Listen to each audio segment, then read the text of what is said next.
Well, you know, it's interesting at a time when the American public is wanting change, when they want to see less partisanship and where they want to see people meet in the middle.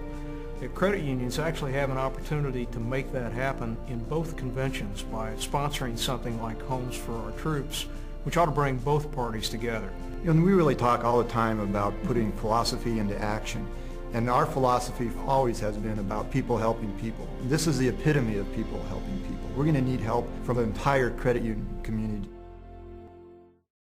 Homes for Our Troops is one of those special projects that we feel is worthy of our time and attention. And it fits very well with the credit union's philosophy of people helping people. Giving back to the community is what credit unions are all about. And what better way to give back than by helping our wounded veterans?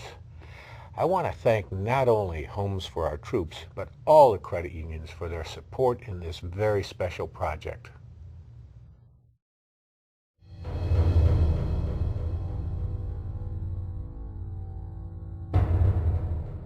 On October 21, 2004, while repairing a Black Hawk helicopter in Iraq, Sergeant Peter Damon lost both of his arms. One of the first things when I thought to myself when I woke up from this injury was, I mean, what did I get myself into? I worked my hands all my life, and now they're gone, and I'm never going to be able to, we're going to be homeless. Specialist Pizet Tan lost both legs to an insurgent's improvised bomb while serving his country.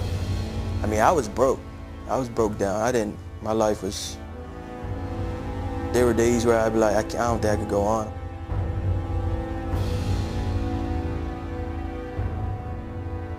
In August of 2004, while serving as a top gunner on an armored vehicle, Specialist Kyle Burleson was critically wounded, leaving him a quadriplegic. I remember waking up and my first lucid moment was in the middle of the night. Nobody was in there. I really didn't know where I was or what was going on. I was working as a construction supervisor. I just saw some reports on TV about a soldier who had lost both of his legs in an RPG attack on a convoy. And it got me thinking, you know, what went on from there, and you know, what types of benefits and things are there out there to help a soldier who gets injured like this.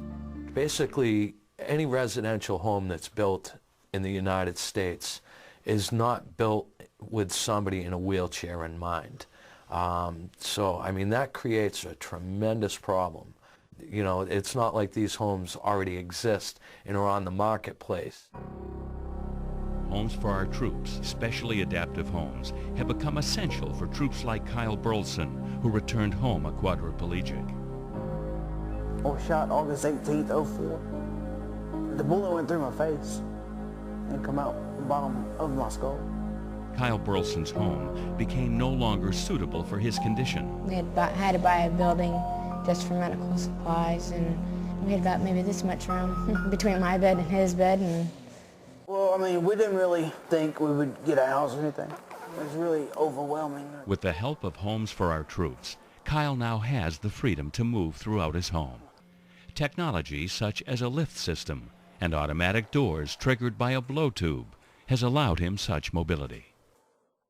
I'm really glad that people are separating the war from the soldiers. Regardless of whether they agree with the war or not, they know not to blame the soldiers that are fighting in it. These young men and women are fighting under our flag. They don't make policy. They really simply execute it, and they are deserving of our open hearts and, to the extent possible, our open checkbooks. Homes for Our Troops has served as a bridge from the amputee ward into normal life.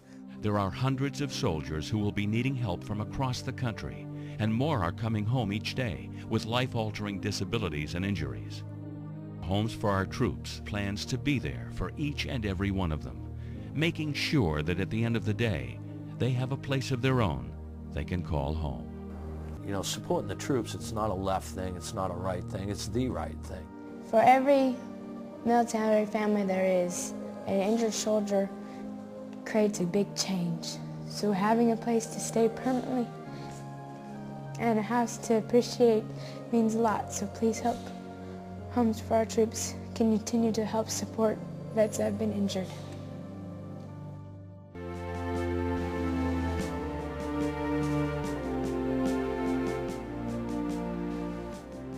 Well, we'd like to also think that the need the American people say they have for change really starts here.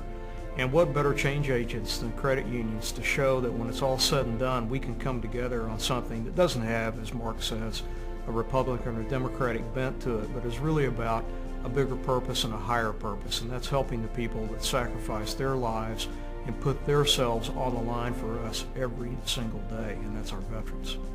You know, we talk so much in the credit union level about people helping people. This is our opportunity to show the realness of that. This is really, truly what we do.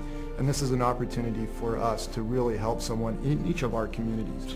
And this project will benefit someone who has such severe needs. We talk about owning a home as being the epitome of being an American. Well, it doesn't do a lot of good if you don't have the physical capacity to use it. This is our chance to take someone who's made up close to the ultimate sacrifice as you can. They're returning to our communities. Let's help them.